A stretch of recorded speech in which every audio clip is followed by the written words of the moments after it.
You ever been fired on a conference call? I have. And it was one of the most humbling and embarrassing moments that I've experienced in my life. Now, on the last video, I talked about my understanding of hard work and how hard work and going the extra mile and doing all of that extra stuff really isn't worth it for a job, at least not for the vast majority of jobs. One of the reasons why I felt that way stems back to my childhood and the experience of growing up poor, dirt poor. Besides the fact of being homeless at times and living in the absolute worst possible conditions you can think of, I I really didn't have money in my family. There were days where, when I wasn't in school, if I got a single meal for dinner, maybe something like a sandwich, that maybe two sandwiches if I was lucky, you know, that was all I could really ask for. There certainly wasn't money for extracurricular activities. There very, very rarely, unless I had a scholarship or was able to somehow get the money given by the school for different things. But if that wasn't the case, I certainly didn't have access to that money. Clothes, again, they were worn until they literally fell off my body. There were a few cases where clothes, I had pairs of pants that almost literally fell apart.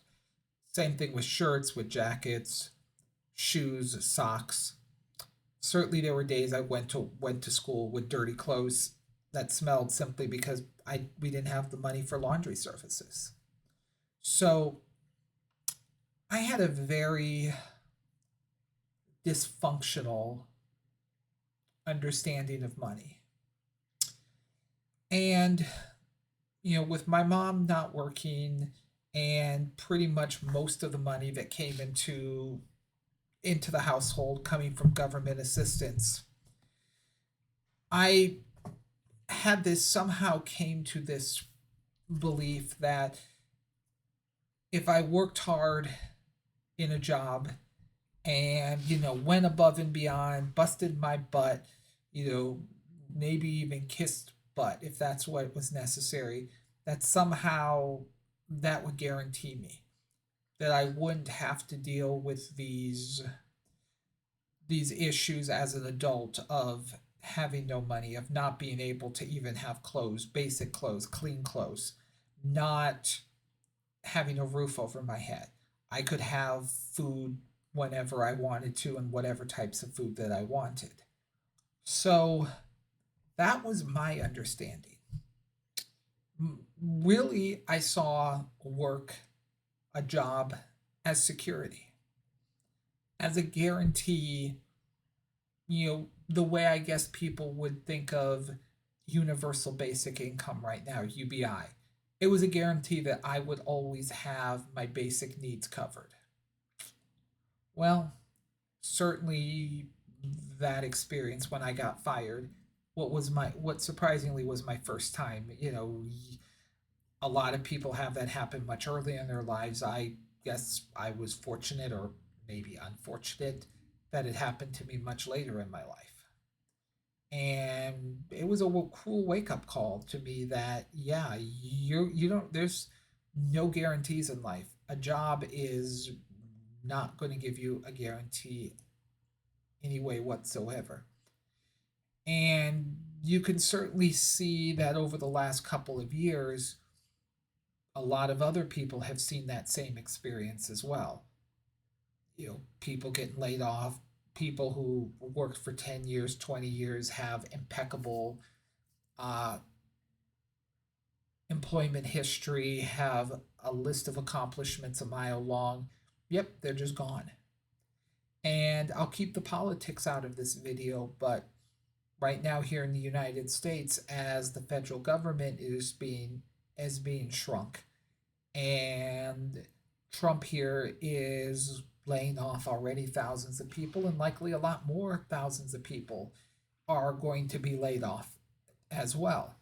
Most of them aren't, most of them have probably, especially as civil servants, have had this incorrect mindset that they're immune from firing, that they can't be terminated, that they can't be laid off. And I don't know all the logistics of union stuff and that sort of thing, but it seems like a large majority of them, that is very much the case, that they will ultimately be fired.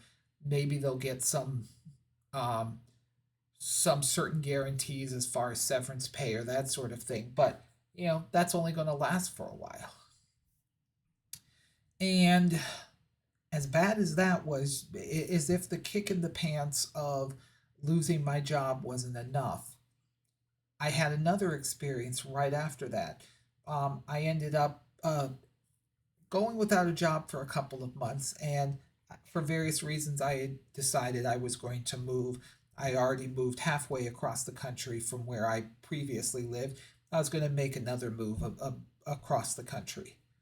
Well, I had gone through the process here locally. I'd applied.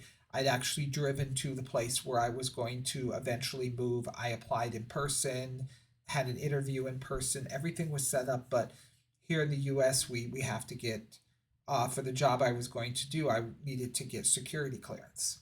And it's a painful process, absolutely brutally painful process for anyone that's gone through it, especially for the first time.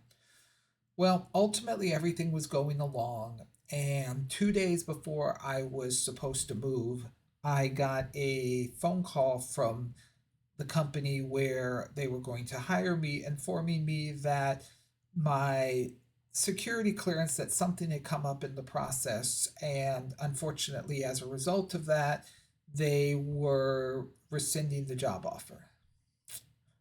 Never figured out exactly what it was. I have my suspicions, but I will keep those to myself because that's information that really is not applicable to this video. But the ultimately it meant that I moved 900 miles without a job lined up. And the funny thing was, you'd think that I would have been terrified. I have to sign a lease. I don't have an active job. I don't have a source of income coming in. I don't have anything of that sort. Truth is, I wasn't. I wasn't as terrified as I thought I would be. And it seems strange, but here's the reason why I wasn't. Previously, again, things I've mentioned in past videos, I was working at one of my past jobs. I was working at a call center, and I quit that job before I moved to this interim kind of middle of the road location where I'd been for a couple of years. And at that point, I quit the job knowingly. I had money saved up. I wasn't in this was all a conscious choice. And I kind of had a process in place to apply for jobs and interview, and ended up, when I got to this location, having a job. And so, I was never at a situation where I felt like I was seriously lacking for money. So in this case, I had prepared, even though I wasn't really planning to lose my job. I had money saved away.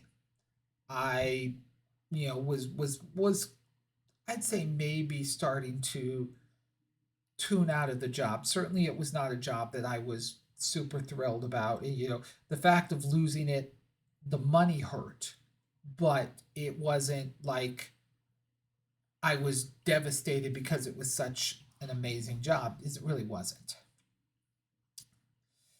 But ultimately, I ended up moving again without a job lined up. And I bounced around, but I eventually managed to land. I had to take a couple jobs before I got the one that I have now. But ultimately, all that work that I had put into that job of trying to make it secure, It was pointless. It was absolutely pointless. The job didn't matter because they just, when they needed to get rid of me, I was gone. It didn't matter that I had worked my butt off. It didn't matter that I had put all this effort in.